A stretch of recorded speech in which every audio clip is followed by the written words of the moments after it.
हमने सबसे पहले जो चैप्टर स्टार्ट किया, चैप्टर नंबर 12 स्टार्ट किया, बीच में 2 चैप्टर छोड़ दिए। चैप्टर का नाम था forms of market. Forms of market के अंदर हमने पढ़ना स्टार्ट किया, फॉर्म्स ऑफ मार्केट में हमने पढ़ना स्टार्ट किया how many types of markets are there. पहले पढ़ा what is the meaning of market in economics. मैंने कहा इकोनॉमिक्स के अंदर मार्केट का मतलब है where someone can buy and someone can sell the product, wherever they are sitting, that is called market. ठीक है जी, हमने ये पढ़ा।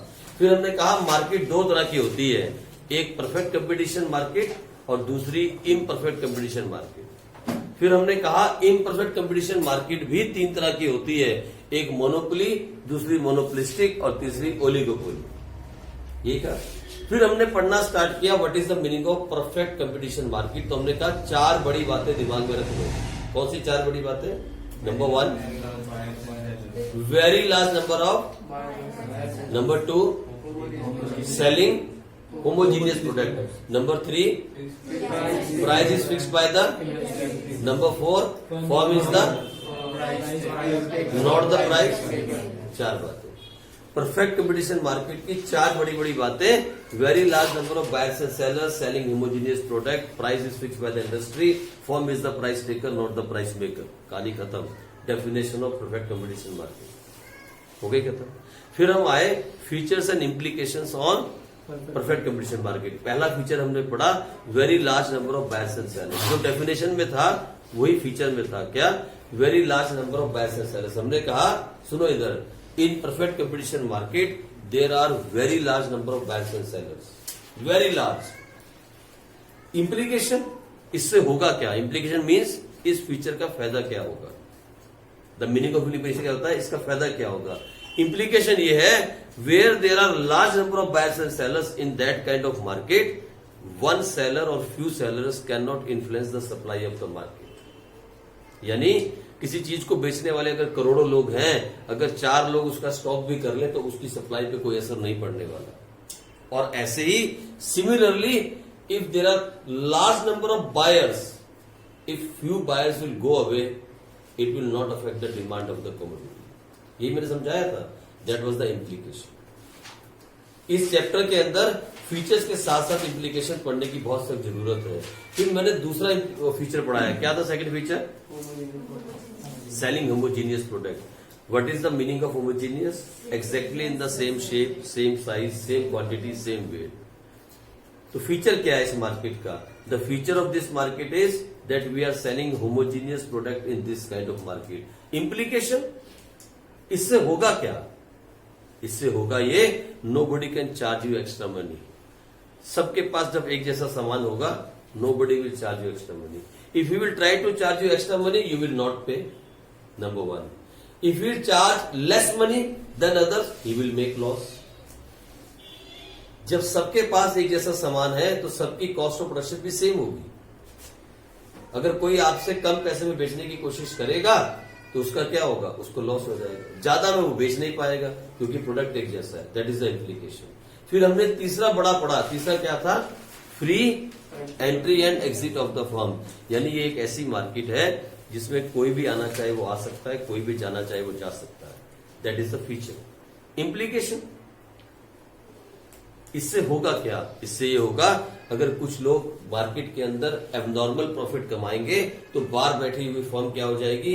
अट्रैक्ट हो जाएगी और मार्केट में एंटर कर जाएगी क्योंकि फ्री एंट्री है। उससे क्या होगा? उससे होगा ये कि मार्केट के अंदर सप्लाई बढ़ जाएगी और जो एबनॉर्मल प्रॉफिट वो कमा रहे थे वो घट के क्या हो जाएगा? Normal profit. या कुछ फर्म्स लीव कर जाएंगी, कुछ फर्म्स छोड़ के चली जाएंगी, फिर दूसरी फर्म्स आ जाएंगी और ये सर्कल चलता रहेगा। That is called free entry and exit of the firms. 3 ही पढ़े थे हम और बहुत इंपॉर्टेंट थे, और ये तीनों बहुत इंपॉर्टेंट थे। ठीक है जी, आ जाओ आगे पढ़े। फीचर नंबर 4 लिखो। Feature number 4, the fourth feature is, आ जाओ जल्दी से। The feature number 4 is perfect knowledge.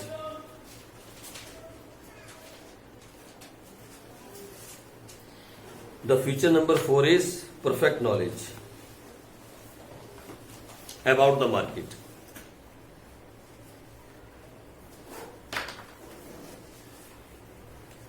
ये इसका फीचर है, the feature of perfect competition market. तो लिखो perfect knowledge means perfect knowledge means that both the buyers and sellers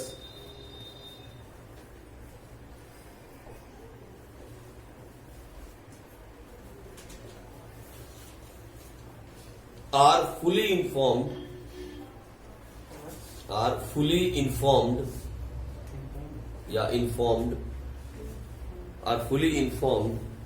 about the market price. Are fully informed about the market price. Okay, इससे होगा क्या? Implication. What is the implication of this feature? इस feature की implication क्या है? मतलब यहां देखो, इस मार्केट के अंदर क्योंकि होमोजीनियस प्रोडक्ट है, एक ही प्रोडक्ट है, इस मार्केट की खासियत यह है there is only one product. बिल्कुल सेम है, एक ही प्रोडक्ट है, मतलब एक जैसा कंप्लीट प्रोडक्ट है, कोई चेंज नहीं है. तो जितने भी इसमें बायर हैं और सेलर्स हैं, they have the perfect knowledge about the market price. ठीक है जी, in this kind of market situation. लेकिन इससे होता क्या है? अगर आपको किसी मार्केट की परफेक्ट नॉलेज है तो उससे आपका क्या फायदा होगा? यू आर ए बायर, बोलो क्या फायदा होगा आपको? हमें कोई बुद्धू नहीं बना सकता. हाँ, ठीक है. लैंग्वेज में क्या लिखा है? हिंदी लैंग्वेज में क्या बोला?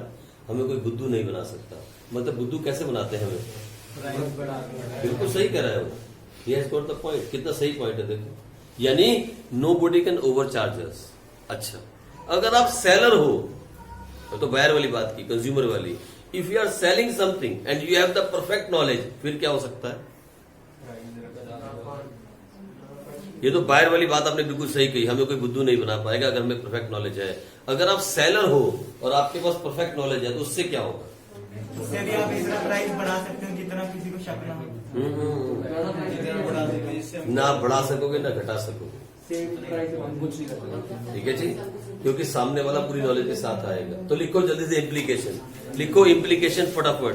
Implication of this feature is that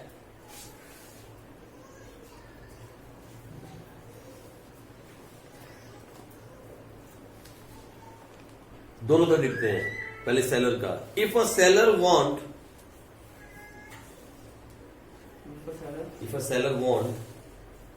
to sell the product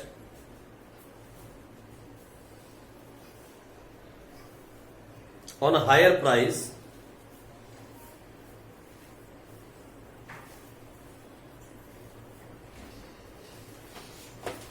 then he will not be able to do so.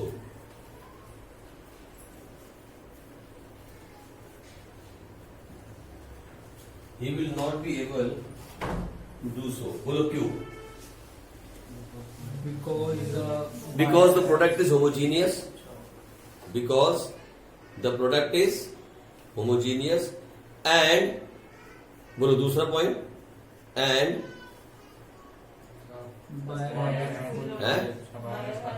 Very good. And the buyer has perfect knowledge. छा जाते हैं कभी कभी. Because the product is homogeneous and the buyer is having perfect knowledge. Similarly, ये तो seller की बात हो गई. Similarly, बोलो क्या लिखोगे? Similarly, a buyer will not pay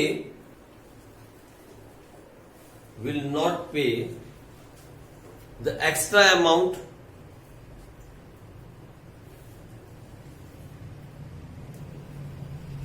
for a product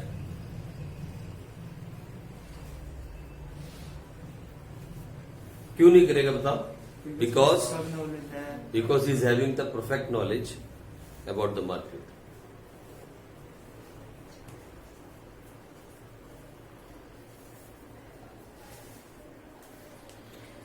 ठीक है जी, ये भी हो गया आपके पास. ये भी हो गया इम्प्लीकेशन हमारे पास. आ जाओ एक और लिखें. होमोजीनियस भी हो गया, परफेक्ट नॉलेज भी हो गया. आ जाओ अगली देखें. Next is absence of transport cost. इसका अगला फीचर है absence of transport cost.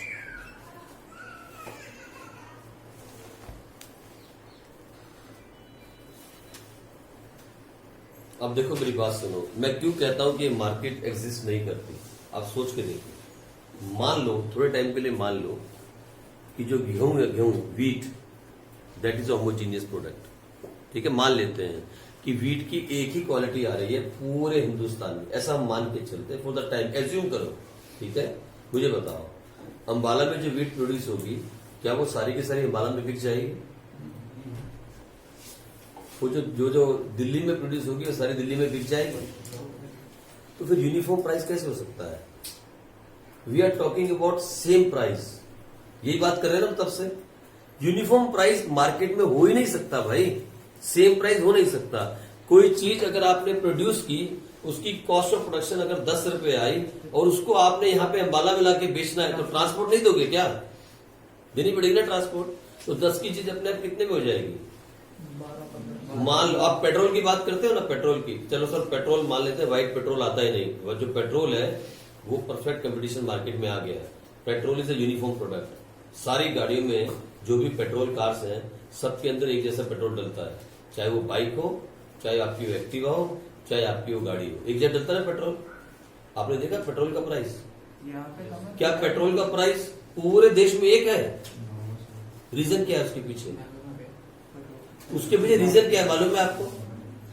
Petrol का प्राइस सारे देश में एक जैसा नहीं है, उसके पीछे रीजन क्या है मालूम है? ट्रांसपोर्ट सबसे बड़ा रीजन क्या है? ट्रांसपोर्ट। सबसे सस्ता है। पहला रीजन है सबसे बड़ा ट्रांसपोर्ट। जहां जहां वो पोर्ट के नजदीक है वहां पेट्रोल सस्ता है, और जहां जहां दूर दूर सप्लाई होती जाती है, जितनी सप्लाई बढ़ती जाती है उसके हिसाब से प्राइस में ट्रांसपोर्ट ऐड हो जाती है। हाँ, वो पॉइंट्स में होती है। That's the first reason, but not only the only one reason, there are other reasons also. दूसरा रीजन क्या है मालूम है? दूसरा रीजन जो मुझे आज दूसरा रीजन बता देगा उसको मैं कल एक चॉकलेट देने वाला हूँ। क्या सर? पेट्रोल के महंगे होने का दूसरा रीजन क्या है? एक तो बता दिया, बिकॉज ऑफ ट्रांसपोर्ट। दूसरा क्या? टैक्स। हर कंट्री में हर स्टेट में अलग अलग टैक्स लगता है। हम सिर्फ इंडिया की बात कर रहे हैं। हाँ, स्टेट का ओहो ये बात नहीं नहीं। और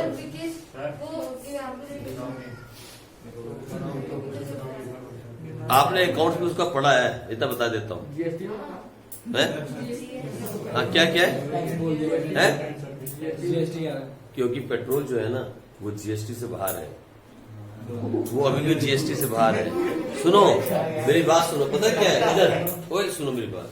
दूसरा सबसे बड़ा रीजन है कि पेट्रोल जो है वो जीएसटी के दायरे में नहीं आता। मैंने लिखवाया था ना दो चीजें, एक और दूसरा कौन सी? अल्कोहल, ह्यूमन कंजम्पशन, और दूसरा पेट्रोल, पेट्रोलियम प्रोडक्ट्स, वो जीएसटी में नहीं आता। अच्छा, अगर वो जीएसटी में नहीं आता तो फिर क्या होगा? उस पर टैक्स नहीं है? टैक्स है, लेकिन हर स्टेट का अपना अपना टैक्स है। तो स्टेट टैक्स मैंने अभी क्या था कि टैक्स अलग अलग स्टेट का अलग। नहीं, आपने स्टेट कहा था। स्टेट कहा था। वेरी गुड, स्टेट ही ठीक कहा है, था। चॉकलेट बांट लेना। अब सुनो मेरी बात, इधर सुनो। हर स्टेट नहीं, आंसर ये था कि जीएसटी नहीं है उसके ऊपर, तो इसलिए हर टैक्स स्टेट टैक्स का। बोला था कि अलग अलग स्टेट का लगता है। लेकिन अगर मान लो वो जीएसटी के दायरे में आ भी जाए और उस पर एक टैक्स कर दिया जाए, फिर भी कोई भी चीज एक रेट में सारे देश में नहीं बिक सकती। Reason transport. इसीलिए ये जो मार्केट हम पढ़ रहे हैं ना, परफेक्ट कंपटीशन मार्केट, ये रियल प्रैक्टिकल लाइफ के अंदर एग्जिस्ट नहीं करती।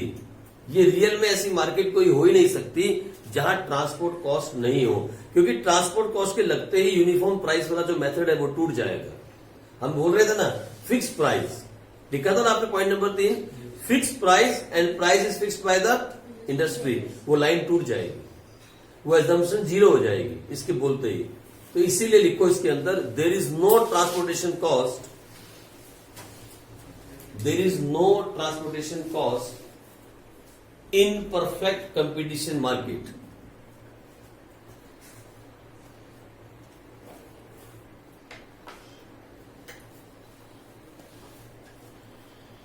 अच्छा, इससे होगा क्या?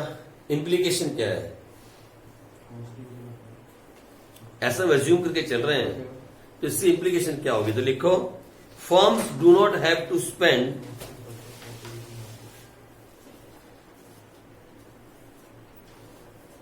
firms do not have to spend unnecessarily, firms do not have to spend unnecessarily on supplying their goods to far off places.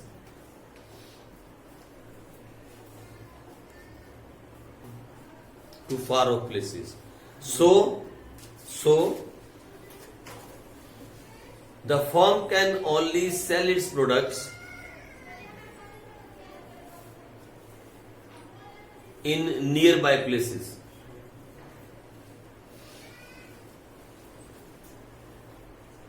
क्योंकि इस मार्केट के अंदर ट्रांसपोर्टेशन कॉस्ट नहीं है, तो एक फर्म अपने सामान को दूर नहीं बेच सकती, उसे उसी आसपास के एरिया में बेचना होगा. That is the implication of this market which is not possible. आज की तारीख में पॉसिबल नहीं है. आप सोच के देखो, करनाल के चावल बिकते कहाँ हैं? वो हमारे वहां युगांडा में, वहां तक पहुंच जाते हैं चावल करनाल के. सबसे ज्यादा चावल एक्सपोर्ट कौन करता है मालूम है आपको? करनाल डिस्ट्रिक्ट. ये करनाल हरियाणा के अंदर है ना, करनाल. स्टेट वाइज बात करें तो स्टेट वाइज बात का है, हाँ स्टेट वाइज बात करें यूपी, लेकिन बासमती चावल की बात हो रही है. बासमती चावल सबसे ज्यादा करनाल डिस्ट्रिक्ट जो है वो बेचता है. सोच के देखो आप. तो हम बात कर रहे हैं किसकी? एक वैसे जमाने की जो पॉसिबल ही नहीं. हम बोल रहे हैं कि ट्रांसपोर्टेशन कॉस्ट जीरो है, इसमें परफेक्ट कंपटीशन में, ऐसा हम एज्यूम कर रहे हैं. तो इससे होगा क्या? इम्प्लीकेशन क्या? इम्प्लीकेशन ये, the firm will not be able to is products far off places.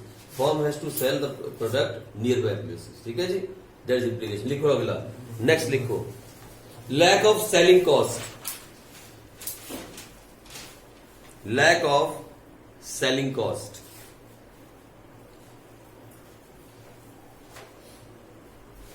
देखो, आज की तारीख में कोई भी ऐसा सामान है जो बिना ऐड के बिक जाए? है कुछ बिना ऐड के कुछ बिक रहा है? लेकिन हम क्या बात कर रहे हैं? हम किसकी बात कर रहे हैं? Lack of selling cost. मतलब सेलिंग कॉस्ट क्या होती है? Advertisement expenses. किसी चीज को बेचने के लिए जो कॉस्ट आई, selling cost, not producing cost. माल बन के रेडी है, उसको बेचने के लिए जो कॉस्ट आती है, that is called selling cost. पहले माल बनता है, ट्रांसपोर्ट करके बाजार में पहुंचाया जाता है, फिर पीछे से ऐड दी जाती है, कस्टमर के माइंड को घुमाया जाता है, फिर कस्टमर उस ऐड को पढ़ के बोलता है, ओह करीना कपूर भी गोरी हो गई, give me fair and lovely. आप समझे? ऐसे ही होता है. मैं बता रहा हूं, आपके माइंड के साथ ऐसे खेला जाता है. मालूम है? सुनो मेरी बात. पहले आप डिमांड नहीं करते हो दुकान पे, पहले दुकान पे गुड्स पहुंचते हैं, फिर आप डिमांड करते हो. आप मेरी बात समझे? सुनो, ये सर्कल कैसा है? गुड्स प्रोड्यूस होते हैं, मार्केट में पहुंच जाते हैं, फिर ऐड दी जाती है, आपके माइंड को क्या किया जाता है? डाइवर्ट किया जाता है, और उसमें फिर ऐड के अंदर अच्छी अच्छी हीरोइंस आके आपको बोलती है ये बहुत अच्छा प्रोडक्ट है. सचिन आके एक पेन लगा के बोलता है पेन हो तो ऐसा, फिर हम जाके ढूंढते हैं वो सचिन वाला पेन देना. ऐसे हो रहा है ना? लेकिन यही चल रहा है, यही सही मायने में मार्केट है. लेकिन ये कौन सी मार्केट बता रहे हैं? Perfect competition market, where there is a lack of selling cost. ऐसा पॉसिबल नहीं है, पर एज्यूम किया. लिखो, there is no selling cost.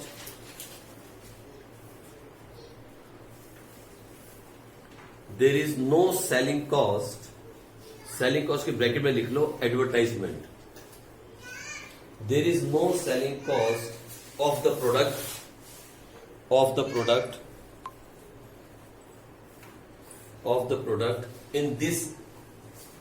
in this market situation.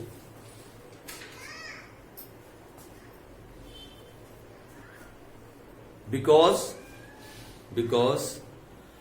all the product are homogeneous.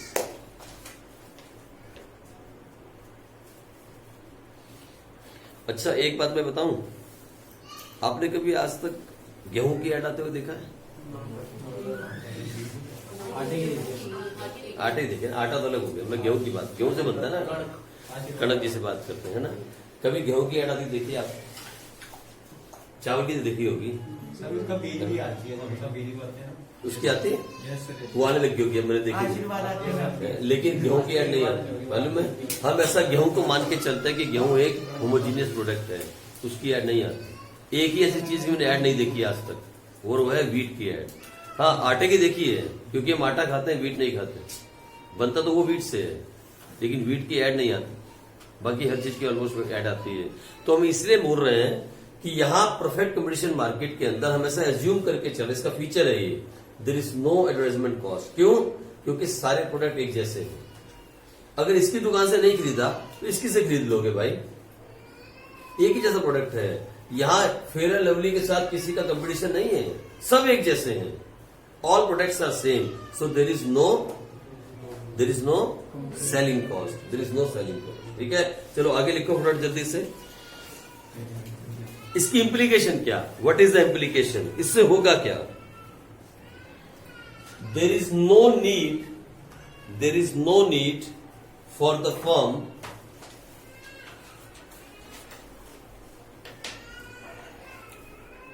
To incur expenses.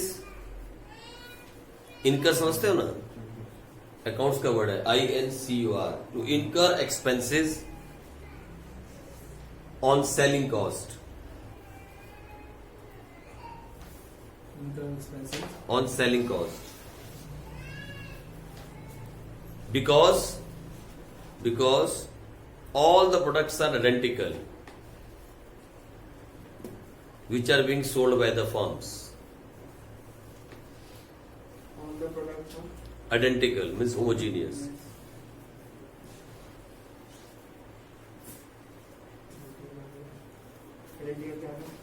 Which are being sold by the firms, जो form बेच रही है, सारी फॉर्म्स बेच रही है। ठीक है जी, बस यही इसकी इम्प्लीकेशन है। इतना लिखना बहुत है इसके लिए। जो मेन पॉइंट थे ना इसमें, पहले 4 पॉइंट वो लिख चुके। कौन कौन से पॉइंट थे? Very large number of buyer and sellers, it was very important point. दूसरा पॉइंट क्या था? होमोजीनियस। और तीसरा तो महा इंपॉर्टेंट था, वेरी वेरी इंपॉर्टेंट। कौन सा? Free entry and exit of the firm. उसके बाद जो भी आप लिख रहे हो they are just normal points. कौन सा लिखा आपने? No transportation cost. फिर कौन सा लिखा आपने? अब लिखो last, perfect mobility. Yes, next feature is perfect mobility.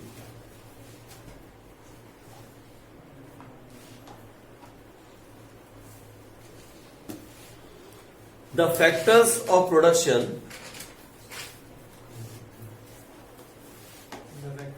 the factors of production means land, comma, labor, comma, capital and entrepreneur मैंने मालिक, ऑनर लिख सकते हो, entrepreneur ETC are perfectly mobile.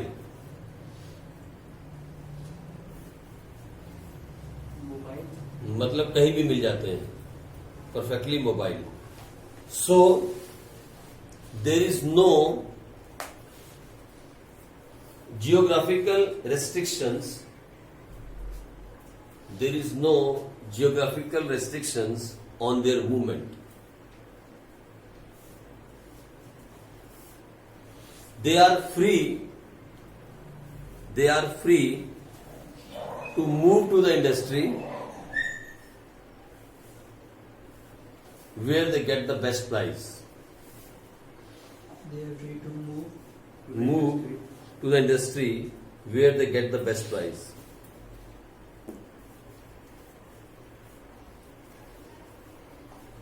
अब देखो इम्प्लीकेशन क्या है, पहले समझो पॉइंट क्या है। इधर देखो, पहले समझो पॉइंट क्या है। ये भी पॉइंट थोड़ा सा ऐसा है जो मैडम भी पेपर में पूछ लेती है, क्योंकि इसको भी समझ में टाइम चाहिए। हमने पिछले चैप्टर में पढ़ा, लास्ट टू लास्ट चैप्टर में पढ़ा, कॉस्ट ऑफ प्रोडक्शन क्या क्या होती है, फैक्टर्स क्या क्या होते हैं जिनको लगा के कोई चीज प्रोड्यूस की जाती है। अगर आपको कोई चीज प्रोड्यूस करनी है तो क्या क्या चाहिए?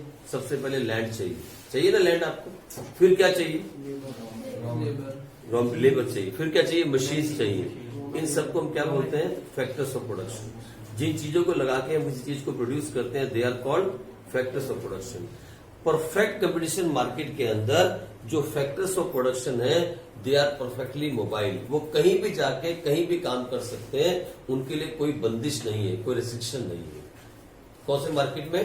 परफेक्ट कंपटीशन मार्केट में। यानी आप मान लो एक ऐसे प्रोडक्ट के अंदर जा रहे हो जो परफेक्ट कंपटीशन का प्रोडक्ट है, मान लो गेहूं, आप कहीं भी जाके उसको उगा सकते हो जहां पे आपके पास जगह है। आपको कोई रोकेगा नहीं कि यहाँ पे गेहूं की खेती क्यों कर। हाँ, वो बात अलग है कि वेदर के हिसाब से वहां पे गेहूं नहीं उगेगा,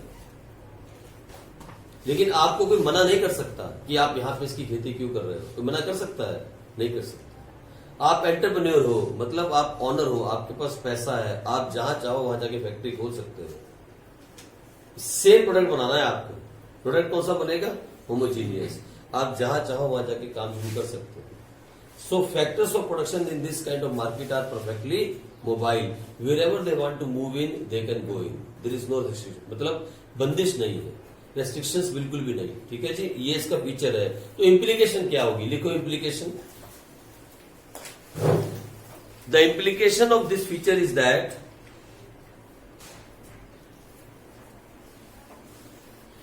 the implication of this feature is that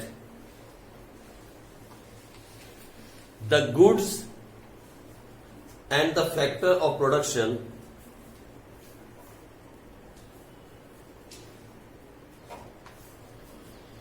are perfectly mobile.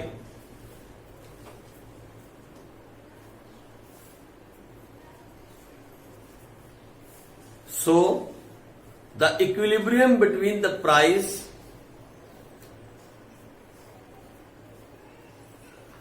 comma demand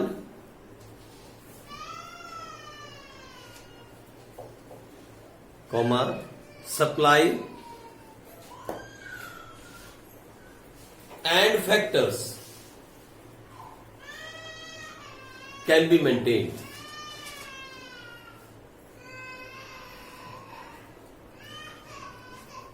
Equilibrium between the demand, supply and factors can be maintain. ठीक है जी, ये इसकी इम्प्लीकेशन है।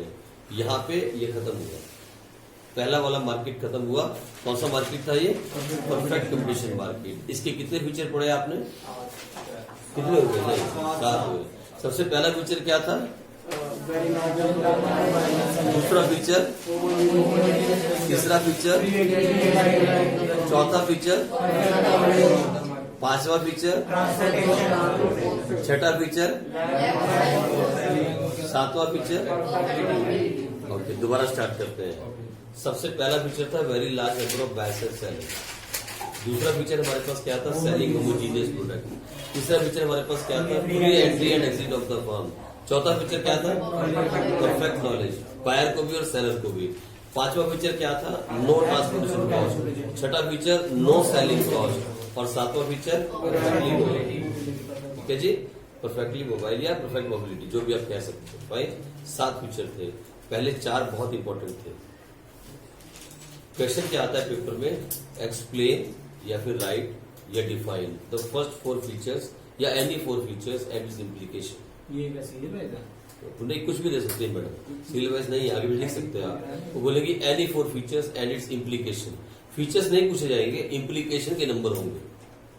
जिसकी इम्प्लीकेशन है ना उसके नंबर है। भाई जब फीचर पूछेगी, अगर वो हिडन कर देना, हिडन या 2 नंबर में पूछे right the features of perfect market, फिर इम्प्लीकेशन मत लिखना। लेकिन अगर 6 मार्क्स में आएगा, उससे कम में नहीं आता। 6 मार्क्स में मैडम पूछेगी write the features of perfect competition market, और वो छोड़ देगी। और आप सिर्फ अगर फीचर्स लिख के आए तो नंबर देगी 3। कितने देगी? 3 मार्क्स। वो आपको बोलेगी नहीं इम्प्लीकेशन लिखो, ऐसा भी करती है मैडम कभी कभी। फिर जब आप पेपर लेके जाओगे, पूछोगे मैडम नंबर नहीं दिए, तो बोलेगी इम्प्लीकेशन लिखी है आपने, वो आपसे पूछेगी। इसीलिए अगर हिडन है और क्वेश्चन 6 मार्क्स का है, you must write implication. At least 4 के साथ पक्का लिखना इम्प्लीकेशन, पहले 4 के साथ। जो पहले 4 फीचर है ना, उनके साथ इम्प्लीकेशन पक्का लिखना। कौन से 4? Very large number of buyer and sellers, selling homogeneous product, free entry and exit, और चौथा परफेक्ट नॉलेज। इन 4 के साथ पक्का लिखना आप इम्प्लीकेशन। जो बाद वाले हैं ना 3, उनके साथ बेशक आप मत लिखना। ठीक है जी, कौन से 3 बच गए? No transportation cost, no selling cost and perfect mobile. इनके साथ बेशक इम्प्लीकेशन आप मत लिखना, लेकिन पहले 4 के साथ पक्का लिखना। अगर 6 मार्क्स में क्वेश्चन आ गया, ठीक है जी, इनको सिर्फ 2-2 लाइन में एक्सप्लेन कर देना। आ जाओ आगे बढ़े। इसी में अभी हम इसी में डिमांड कर्व लिखो। Demand curve in perfect competition market.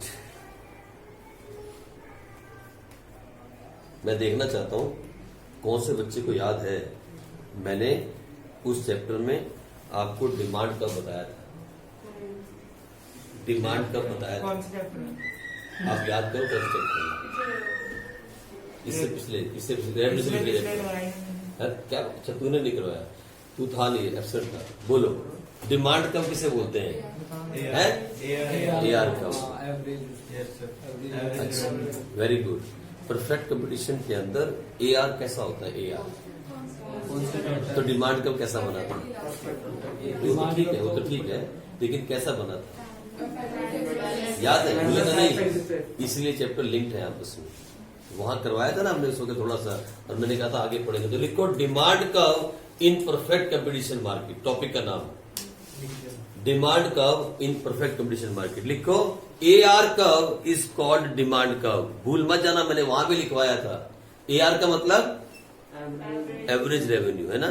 AR curve is called demand curve. फिर आप अच्छे से लिख दो इन दिस मार्केट